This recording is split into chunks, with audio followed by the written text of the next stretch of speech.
narobe. Kaj se ti pa zdi, da recimo bi moškim svetoval? Da bo odnos cvetel, da bo njegova žena zadovoljna, da bo vsakodnevno življenje med njima vse lepše in da bo ljubezen vse globlja? Prvo je, moški mora imeti cilj zelo jasen, vzvišen v življenju. En psiholog pravi, da ne more noben psiholog pomagati moškemu, ki nima jasnega visokega cilja.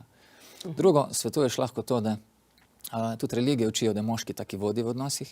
In če moški smatra, da bom zdaj jaz vodil tako, da takle, kažem, tamle mi teglic prines, pa stopala zmasirati, pa skuhati, je to ena taka velika iluzija. Moški vodi na drug način. Se pravi, če želim jaz, da bo nekdo mene spoštoval doma, moram jaz njih spoštovati. Če želijo drugi, da bom jaz njih poslušal, moram jaz najprej njih poslušati.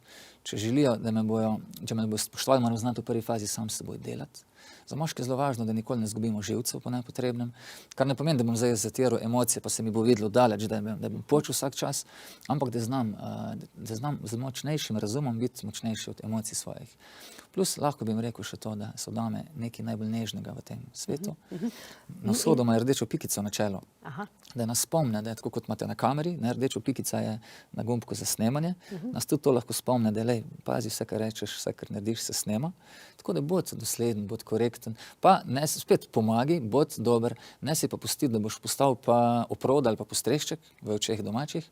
Zato bi tudi tukaj mogel moški, veliki izziv za nas je razum pa srce povezati.